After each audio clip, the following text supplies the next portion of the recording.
今日は原点に戻って基本的な指輪の作り方を解説していこうと思います。このように細かくした金属を用意します。今回は一般的な925シルバーを使います。まずはこのセラミック製の容器を用意します。用意した925を入れます。続いて明け型という金属を流し込む型ですね。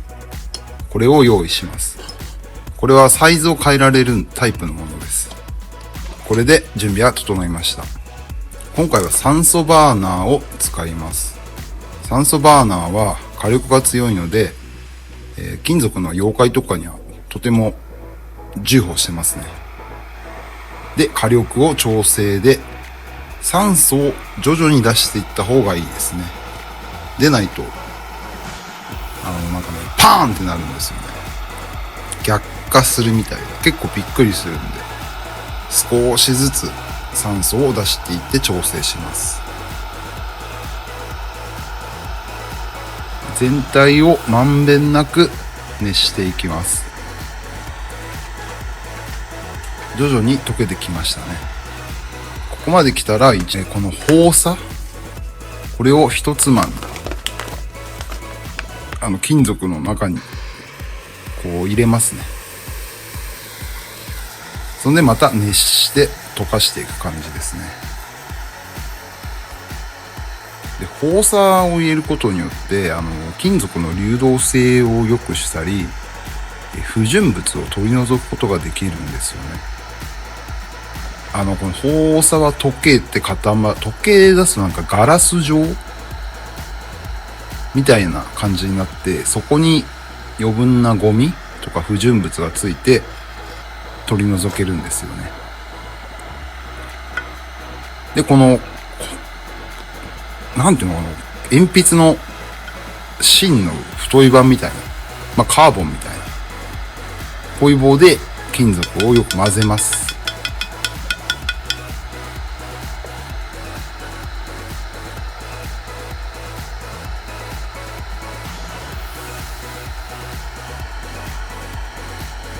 攪拌は結構大事な作業なんで、きちんとやって不純物を取り除く感じですね。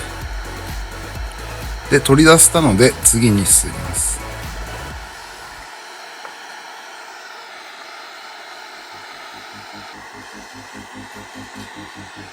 流し込む型の方もしっかりと温めます。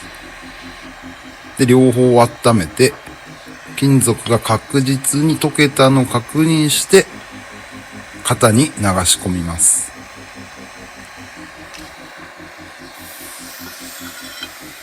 火は酸素から止めていきます。そしてガスも止めます。で、型からピンセットなどで取り出しますけど、なかなか取れない。でもこれ気をつけてくださいね。周りめちゃくちゃ熱いんで。で、取り出したら、こちらを酸ですね。酸の中に入れます。急冷するとガスが出るんですけど、冷めてからやってもいいんですけど、急冷した方が時間短縮になっていいんですよね。で、これでようやく一つの塊になりました。ですので次の工程に入ります。この金床の上でこう金属を掴んで、金槌で叩いて伸ばしていきます。まんべんなく均等に叩いた方がいいですね。で、こう叩いていくと徐々に金属が硬くなってくるので、硬くなったら一度焼きなましをします。台の上に置いてバーナーをつけて、今回はプロパンガスのバーナーですね。これを金属全体に当てていきます。そうすると徐々に赤くほんのりピンク色っぽい感じになるぐらいがいいんですよね。やりすぎると火ムラっていうのが起きて、後々消すのが大変なんで、ここは見てやって何回かやって覚えていくしかないんですよね。で、焼き生したら火を止めて、今度は水ですね。水の中で急冷です。これで焼き生しは完了。で、焼き生して柔らかくなったので、また再度、かまとこの上で叩いていきます。まあ、均等に、叩いた方がいいですね。で、ある程度、叩いて伸ばしたので、今度は次の工程ですね。で、やはり、またここで焼き生しですね。ほんのりピンクになるぐらいで。で、焼き生しと急冷。これが大事。急冷の方がいいですね。で、今回がこの圧延期というので、今度は伸ばしていきます。この角、溝があるんですけど、ここに調整して厚みを。これで徐々にローラーを回して伸ばしていきます。ほんと少しずつ伸ばしていく感じですね。結構手間がかかるんですけど。で、これ繰り返してると、やはり加工効果って言って硬くなってしまうんで、これ硬くなったら焼き生しです。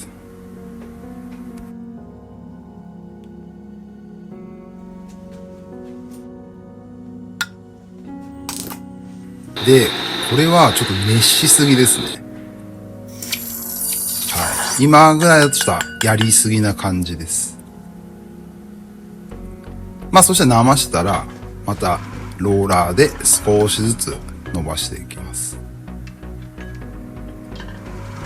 ほんとこれの繰り返しですね。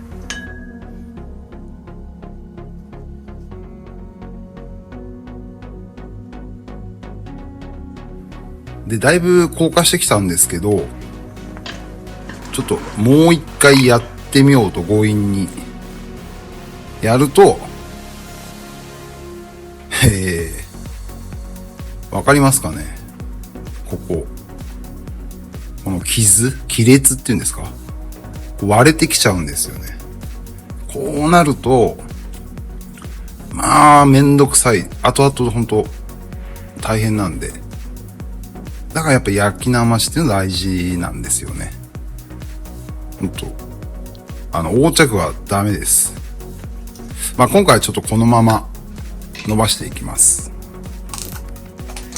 で、また毎度の、焼き生し。で、急冷。で、圧延期で伸ばす。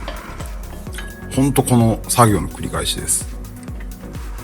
必要な長さまで伸ばしていきます。で、どうですか？やっぱ亀裂は消えないんですよね。いくら伸ばしても。これが良くない例ですね。で、焼き生し、急冷、圧延期。もうこれを、何回もやって、徐々にやって。で、だいぶ伸びてきて、そしたら今度この隣の溝さらに細くなるところにで伸ばしていきます。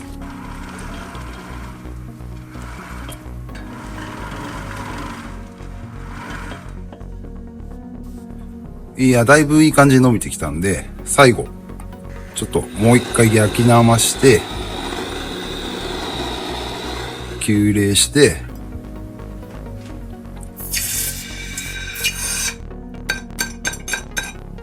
今度この正方形みたいになってるんで、この真ん中、中央の平らなところで厚みを合わせて、ちょっと潰していきます。長方形みたいな、そんな感じというか長方形ですね。何回か伸ばしていきます。すると、こうなんていうの、長方形みたいな、長方形になったの分かりますかね、若干。そしたら次行きます。この湾曲しちゃったのを叩いて伸ばします。もちろんこれも焼き生してありますね。そしたら今度は木槌です。木槌で叩いて平らにします。これ金槌で叩くと表面まで潰れてボコボコになっちゃうんで気をつけてください。木槌でやってください。で、こうまっすぐになりましたね。で、ここまででやっと、下準備ができた感じですよね。ここからやっと指輪作りになります。そう。それで、最初入った亀裂はやっぱりこう見えますかね。こう残るんですよね。だから本当これは注意して伸ばしていった方がいいです。だからしっかり硬くなったら焼き生し。これ大事です。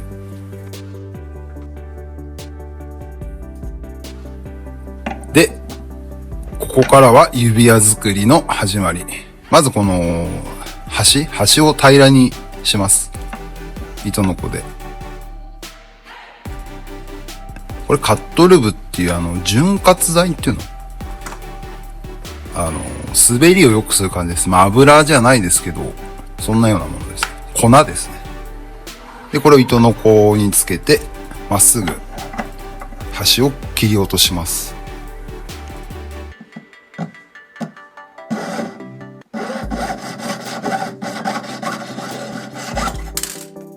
ここは平らになったんで、今度は厚みですね。ノギスで、この金属の厚みを測ります。若干の誤差あるんですけど、3.08 ですね。で、これを計算して、必要な長さを出すんですよね。で、こういう一応表があるんですよね。どんだけ必要かっていう。で、今回16号でやろうと思って、それの数字をやったんですけど、途中、なんていうんですかね、ちょっと適当ではないですけど、ざっくりで数値切っちゃったんで、先に言いますと、完成したら1号ずれてました。はい。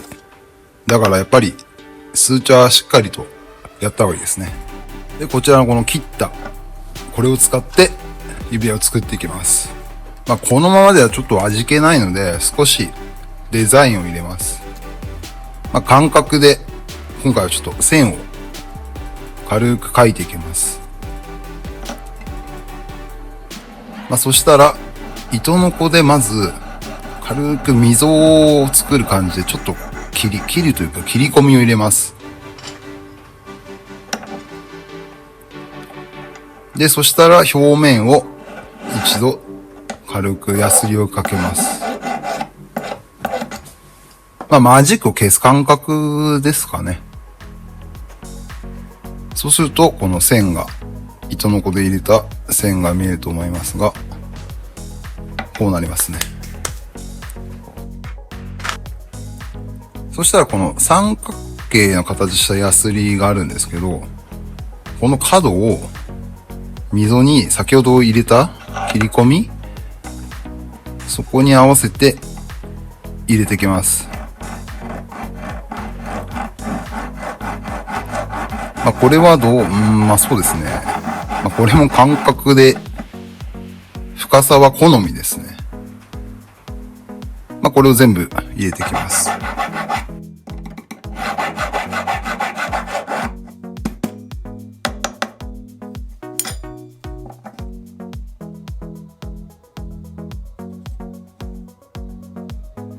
で、そしたら、このサイドにも入れていきたいんで、同じように糸のこで、まず、軽くラインを入れて、で、同じように、このヤスリでさらに深くするって感じですね。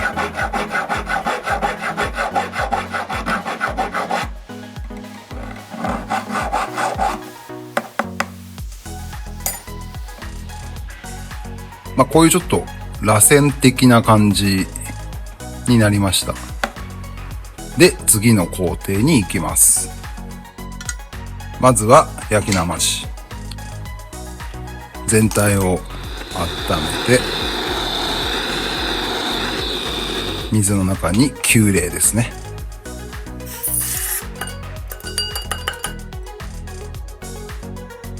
そしたらこういうちょっと湾曲したプライヤーペンチっていう工具、工具あるんですけど、これを挟んでいくと、こう丸みが出る感じで曲げていくことができるんですよね。で、ある程度これでこう丸まったんで、さらにこの、もちろん細い感じのやっとこですね。これも片方が丸くなってるんですけど、これで両端を合わせる感じですね。これ結構力いるんで、これまた硬かったら一回焼き直すのも全然ありです。で、ここまで来たら軽く叩きます。この木槌で、下硬いところに置いて、こう叩いて、この切れ目を合わせます。だいぶ合ってますね。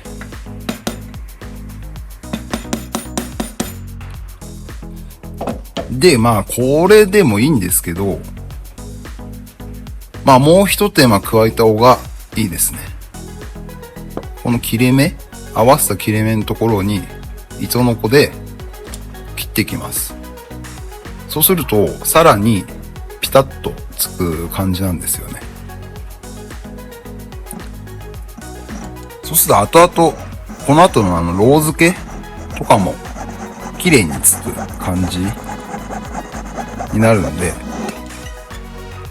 こんぐらいの手間だったらしっかりとやった方がいいと思います。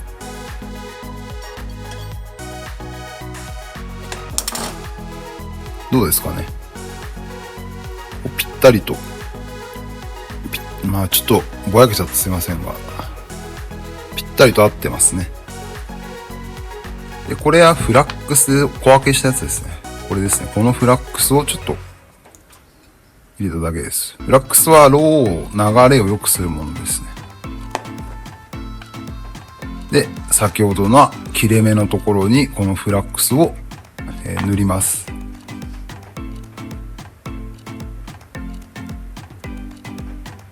で、ちゃんと中に入るようにこうパカパカして流し込む感じですね、切れ目に。で、ピンセット。逆つかみのピンセットなんですけど、これを持って、軽くバーナーで、フラックスを炙る感じですね。そしたら、このろう剤、銀ろうを、その切れ目のところの真ん中っていうんですかね。そこに置きます。で、さらに、これだけでも大丈夫なんですけど、裏側にも置きます。で、これは、で、こちらがロー付けですね、これは。炎を火力を調整して、まんべんなくまず全体的に温めていきます。全体をまんべんなく温めて熱して、こう、全体が熱くなってきてるなと思ったら、このろう剤を狙うというか、ろう剤のところを当てると、綺麗に溶けるんですね。そしたら、3洗いです。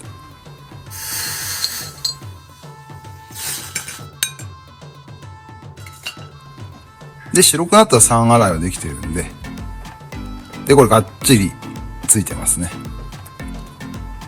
で、次の工程です。で、この歪んでる円なんで、この芯金に入れて、またこの木槌ですね。木槌で叩いていきます。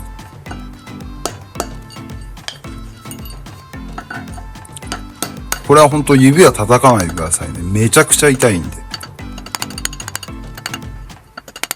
本当に。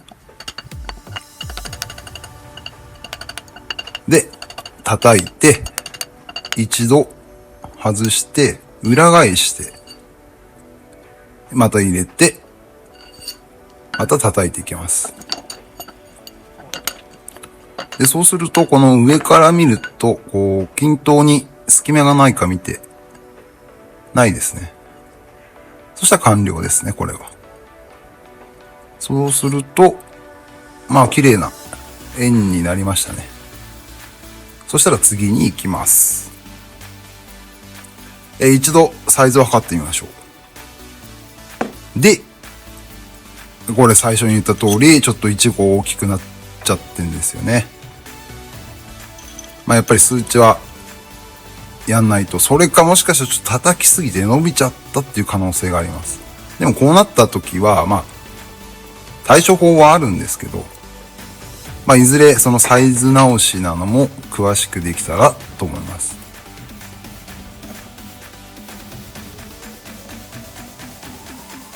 さあ次が、今度は磨きですね。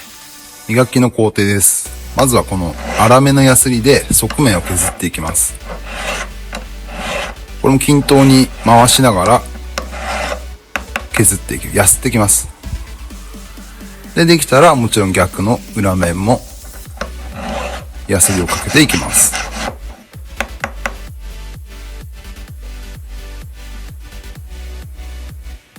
で、次はこの腕、側面、なんていうんですか、表面ですかね。表面をヤスリをかけていきます。こう回転させながら均等にヤスリを当てる感じですね。はい。で、大きな傷がないかをチェックして、なさそうなんで次です。次、こういう丸くなったヤスリがあるんですけど、これで内側を削っていきます。これ勢い余って持っている方の手のひら刺さることがあるんで注意してください。で、次はここですね。この角この角がとんがってると、ここ丸くした方が、はめた時とかに指なじみが良くていいんですよね。だからこれはヤスリを当ててください。両面ですね、もちろん。この角バリみたいなのを取る感じですね。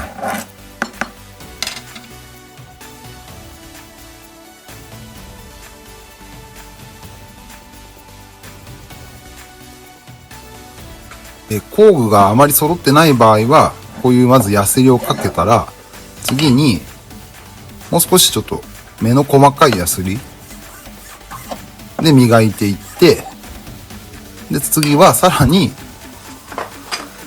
目の細かいヤスリを当ててどんどん仕上げていくんですよね。まあこれは大変なんですけど。でさらにその上で紙ヤスリ、これをどんどん使って磨くっていう作業もあるんですよね。まあしかしこういう工具があれば、リューター、ハンドグラインダー、まあいろいろ呼び方はあると思うんですけど、これはね、まあ要は電動工具ですね。これ足で踏んでオンオフができるんで、まあここからはちょっとこれを使って仕上げていきます。で、粗めのペーパーロールサンダーですね。これで表面を磨いて、傷を細かくしていきます。で、次はこの中ですね。で、内側を磨くときにはこういう工具があるんですよね。これがすごく便利なんですよね。挟んで持つって感じですね。これ手でやると、ずっと研磨してると、この指輪がめちゃくちゃ熱くなって、火傷するんで、持てなくなるんで。だからこれは本当便利な工具だと思いますね。で、これ注意して、これ本当熱いですからね。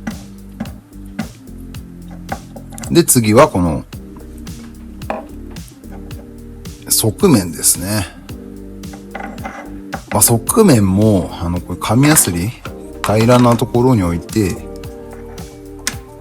こうやすると、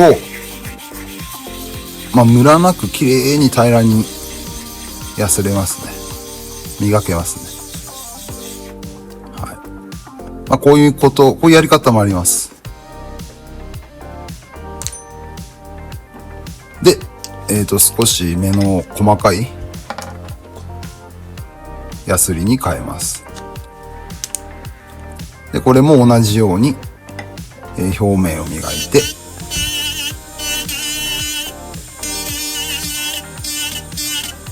で、傷を見てチェックして、そうそう、このね、縁の部分、角なんていうのかな。まあ、ここもちゃんとやって、で、これリューターを使って、この側面も磨けますね。こう均等に動かしていく感じですね。これ当てすぎると、そこだけ凹んじゃうんで注意が必要ですけど。まあ、こう平行にやって磨きます。そうすると結構光って磨かれてきましたね。で、もう一段階細かいヤスリ、ペーパーヤスリに変えて全体を同じように磨いていきます。どうですかね。まあ、だいぶ磨かれてる感じですね。で、内側も忘れないように。ほんとこの効果いいです。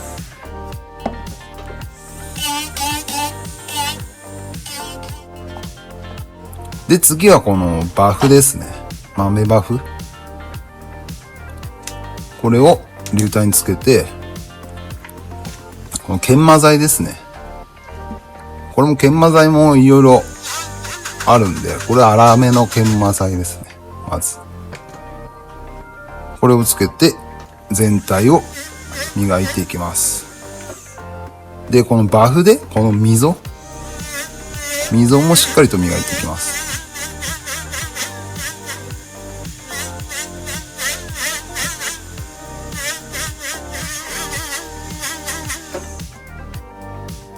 どうですかね。いい感じですね。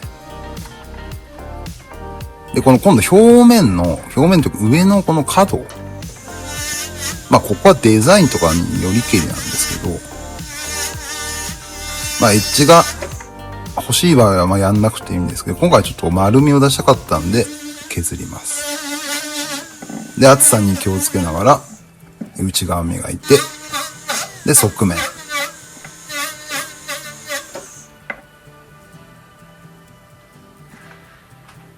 だいぶいいですね。このね、もちろんここも。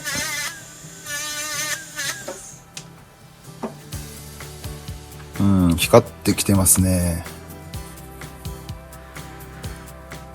で、次の工程ですね。で、この作業を、研磨剤を変えて、どんどん細かくしていって、さらに磨き上げていきます。まあ、工程は一緒ですね。この表面を磨いて、溝をちゃんと磨いて、で、内側も。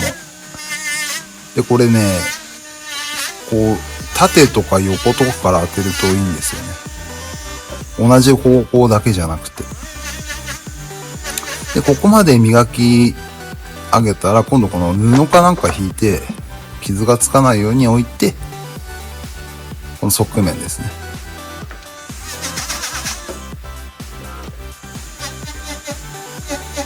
これも平行に磨いていきます。どうですかね。結構光ってきましたよね。はい、ピカピカですね。まあ、これで終われないんですよね。この溝とかに研磨剤のカスとかがついてるんで、一度取ります。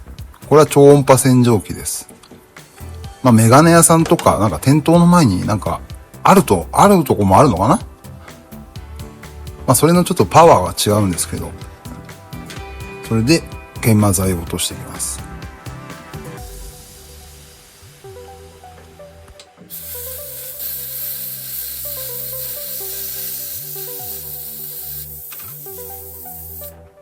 で、この洗剤薬品が入ってるんで、水で流します。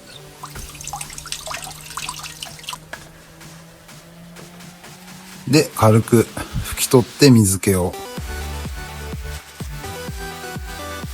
で、これで完成でもいいんですけど、ここももう一手間加えます。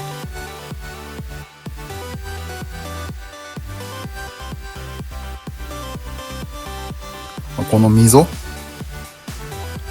溝を黒くしようと思います。で、こちらですね。この液体。こんなのがあるんですよね、今は。これつけたらそこが黒くなります。昔はこういう黒くいぶす、シルバーとかをいぶす場合は本当硫黄とか、硫黄成分の入った温泉の素とかですね。そういうのを使って温めてやってましたね。でもこれはほんとすぐ黒くなるんですよ、塗って。で、これを全体というかこの溝に塗っていって、この黒く、どうですかね。しましまですね。こんだけ黒くなりますね。そしたら一度これを拭き取って、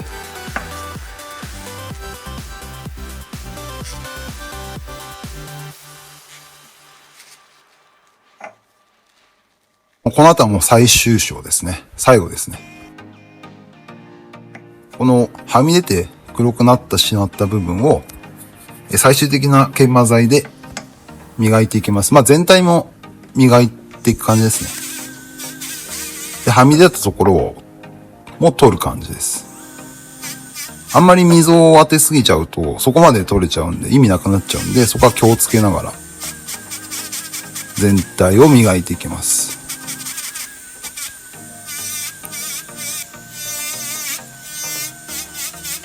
どうですか？わかりづらいっちゃわかりづらいですね。でもわかりますかね？溝が黒くなってるのが。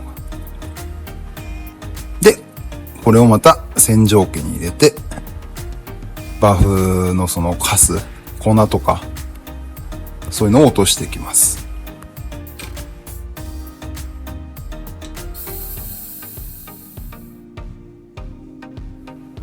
で、布で拭き取って、しっかりと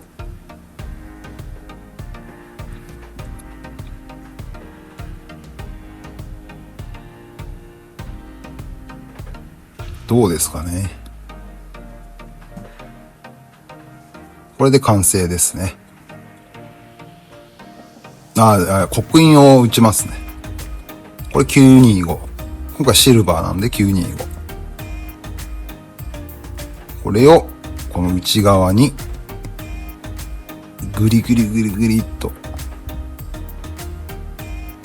力を入れて打っていきます。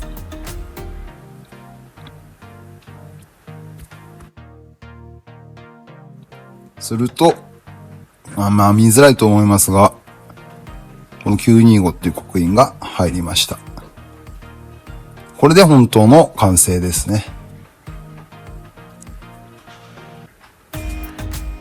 今回はちょっと原点に戻って一から指輪を作るってみたんですけど、やっぱり最初の塊にするっていうのも大変ですよね。はい。作り方もいろいろあると思うんで、一つの参考にでもなったらと思います。また何か質問とか疑問があったらコメント欄などで書いていただければ答えられるものはお答えしますので。はい。本日はありがとうございました。ではまた。